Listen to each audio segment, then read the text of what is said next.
ultimately, please keep eating, because a lot of this will be dry and boring until you all start asking us questions. We have approximately 50 social workers that provide service to patients and families across the campus. The campus is 7 blocks by 8 blocks rectangular and 17 stories high. So we provide services to the inpatient patients, to outpatients. A lot of you will come into those programs. One of the doctors, what the doctor will call a clinic. So we provide services to the clinic patients like that. And we also have, on the far end of the campus, the Center for Outpatient Health, where we actually do have real clinics, so like a medicine clinic, a wound clinic, a psychiatric care clinic, those sorts of things. A lot of the WashU physicians, because there's a marriage of Barnes Jewish Hospital and Washington University School of Medicine. So you have these two groups of medical professionals coming together. It's from my perspective, really a wonderful marriage.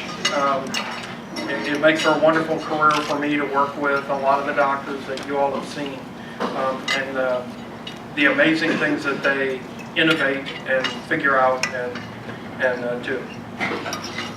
All right, so that's enough about that.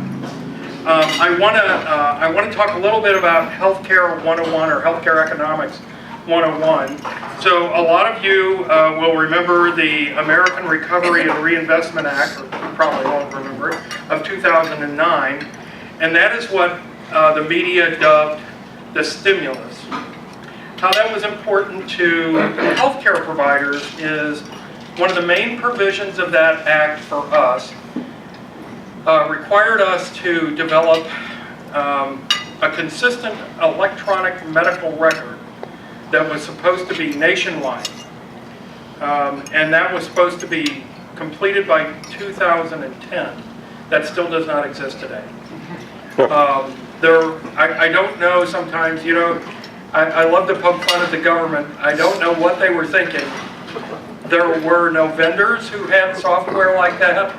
So there are a lot of companies and a lot of healthcare providers collaborating with software companies trying to provide these things. For BJC Healthcare, we have 12 hospitals. We do have a consistent, what I call a shell program, that all the hospitals enter information into. Each of the hospitals actually have their own electronic medical records.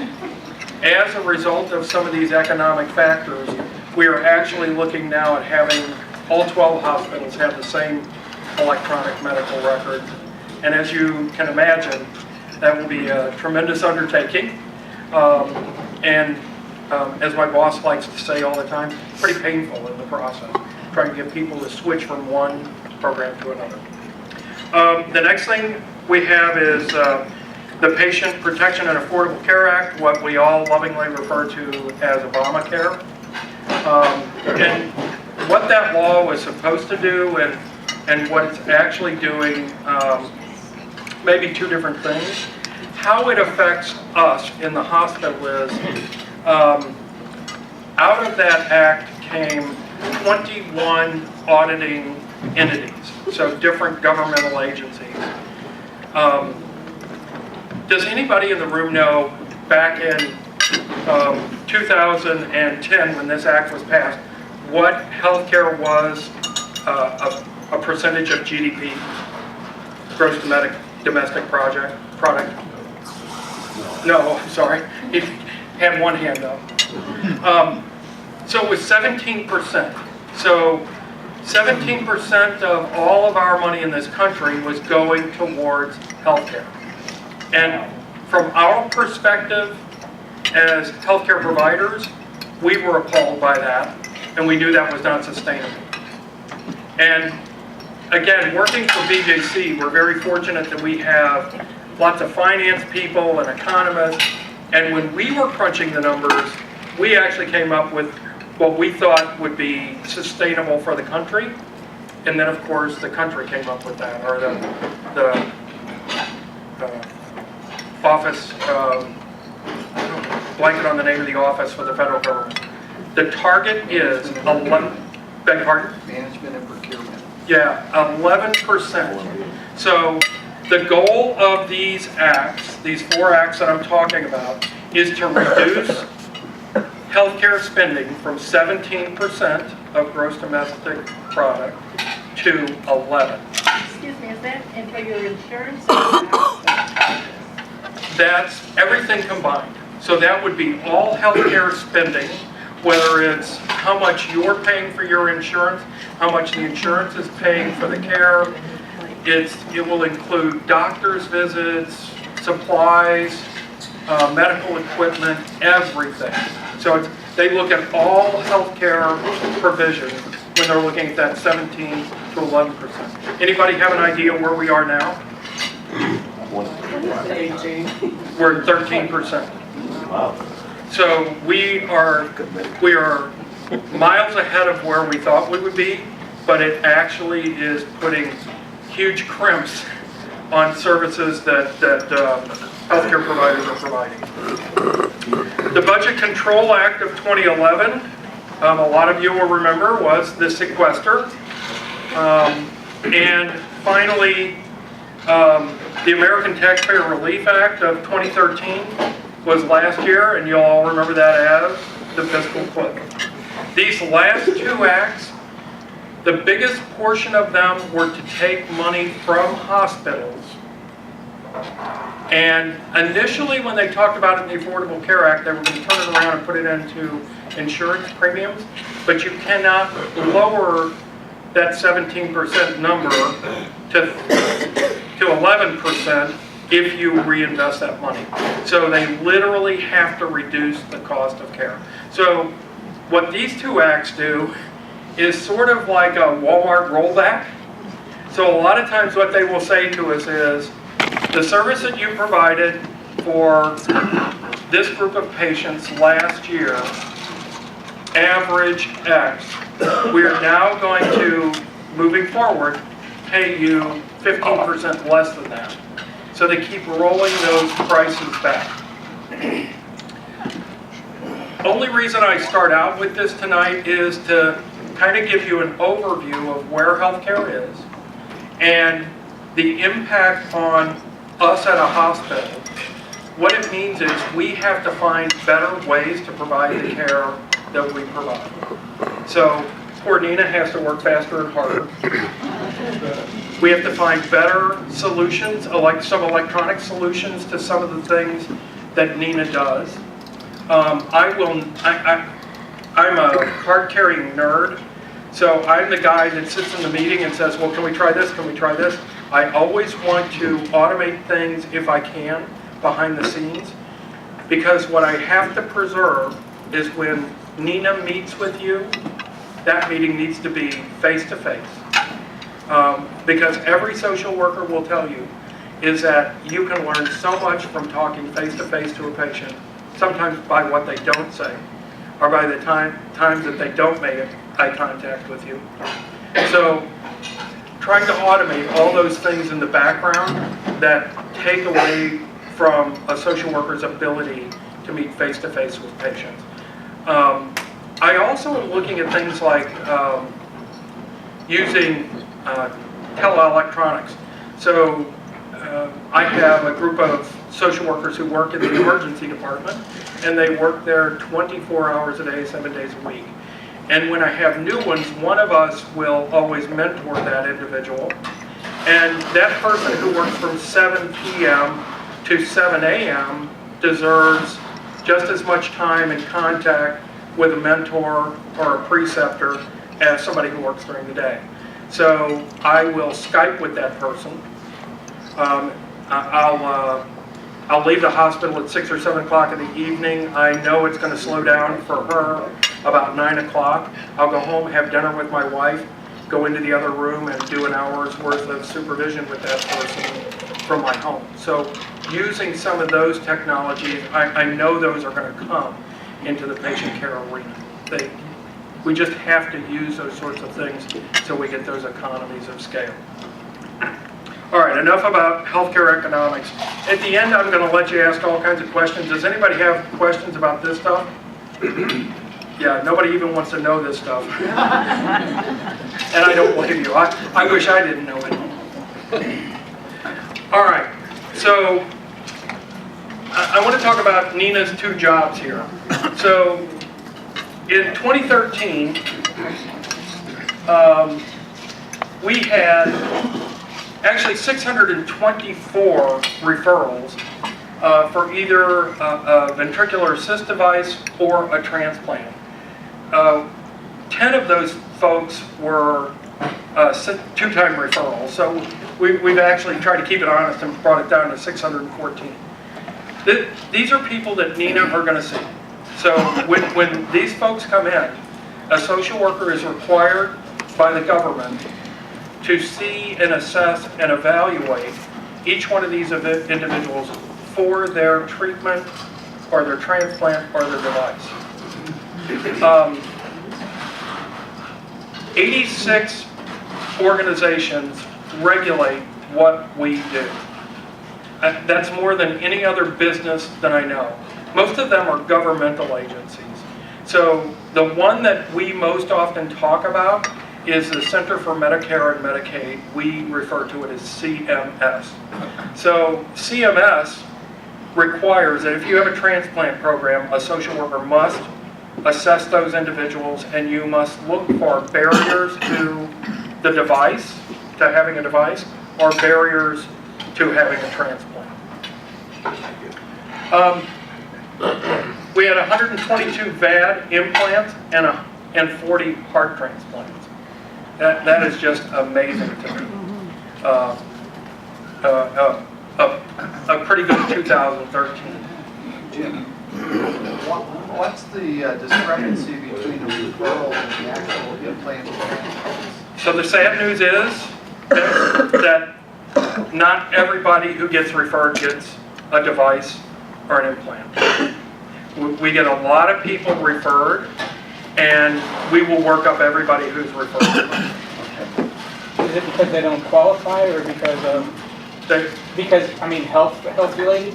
It can be any number of factors. Health, social issues, Financial issues, financial yes. issues. Yeah, there are a whole host of reasons why people do not qualify.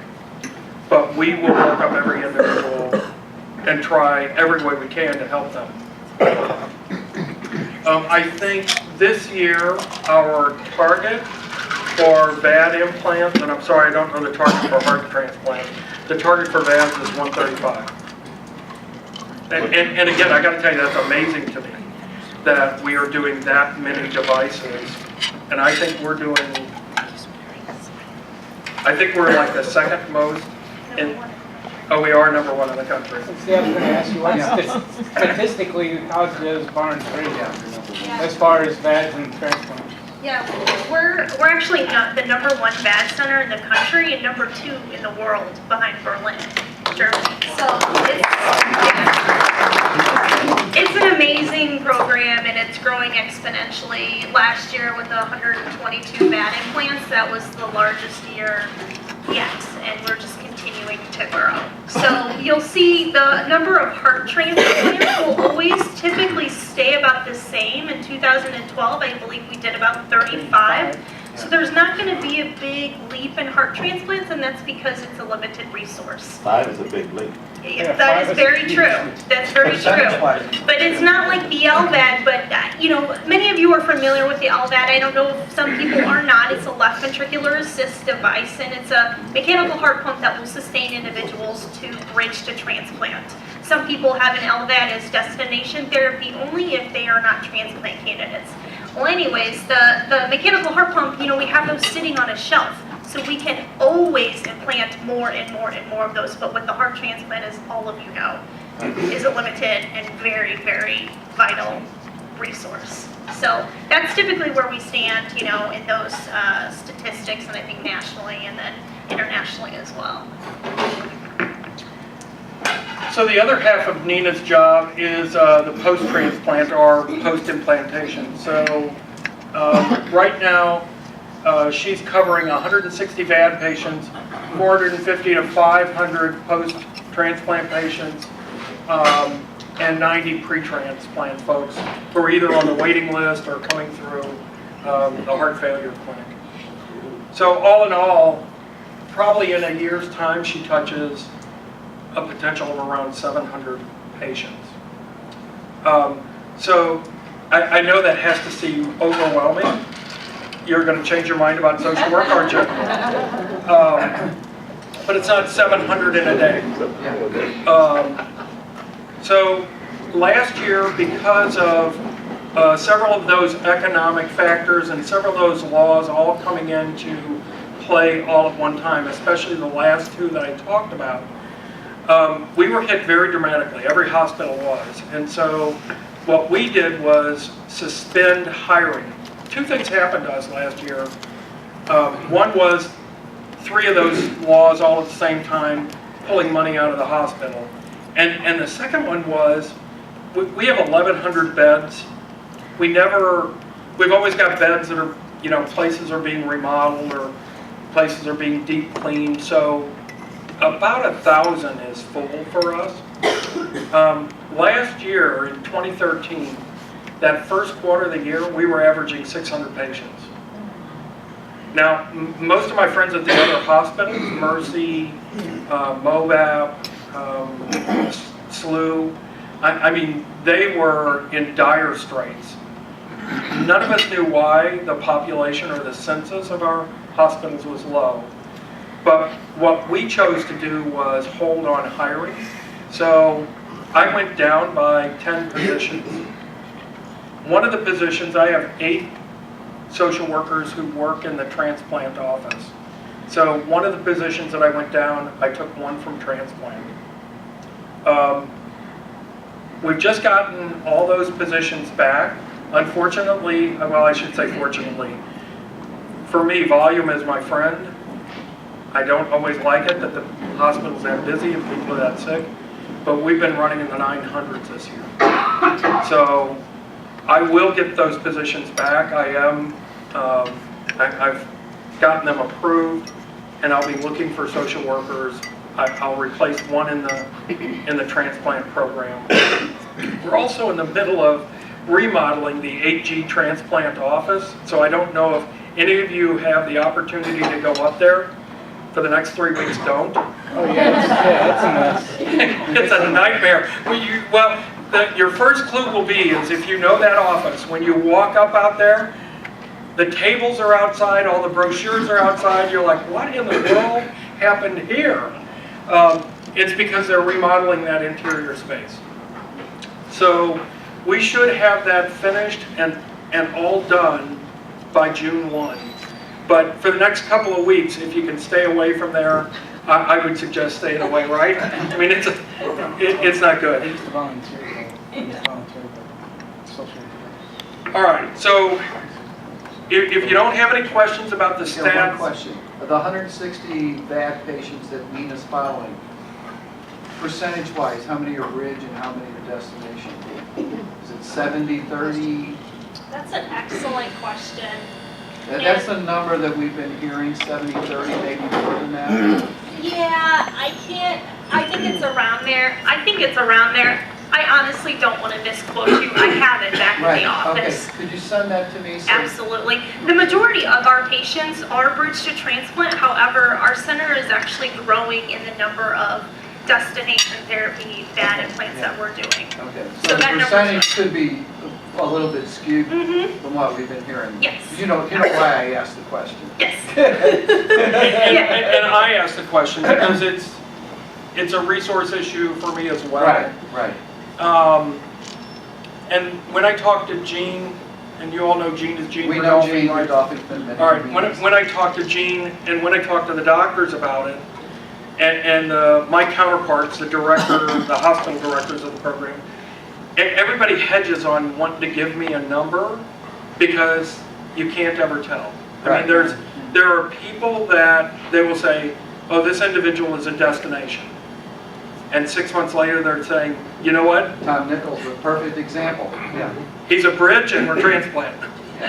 So, I mean, wonderful. just absolutely wonderful. You love having those kinds of outcomes and surprises.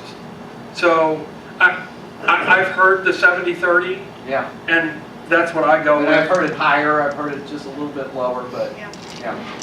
But obviously it's important to our group because Absolutely. Sure. they're technically pre-transplant patients. Mhm. Absolutely. Absolutely. Does everybody know what we're talking about? We're talking about a bridge and destination? No. Now, you want to explain bridge and destination real quick? So, yeah, I apologize if we're getting into jargon that some people aren't familiar with, and maybe some of the more recent heart transplant recipients, several of you in the room here have had an LVAD. What we mean by bridge to transplant and destination therapy only. So let's say that you have a patient who comes in and they have heart failure and they're going to see Dr. Ewald in his clinic. Well, he will look at that person and he will assess, they'll say, well, this person is in heart failure, and they will ultimately need some sort of surgical intervention potentially that can help them live a few more years with their heart failure. So he'll look at that person and decide whether or not that person is eligible for a heart transplant.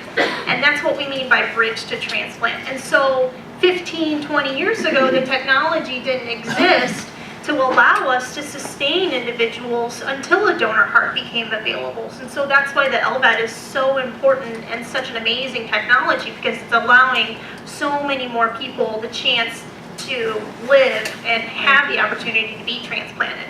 Now, not everybody is a transplant candidate, and there's several reasons, a variety of reasons why somebody wouldn't be a transplant candidate. Whether it be medical reasons, you can have medical contraindications to transplant, cancer, some dementias, uncontrolled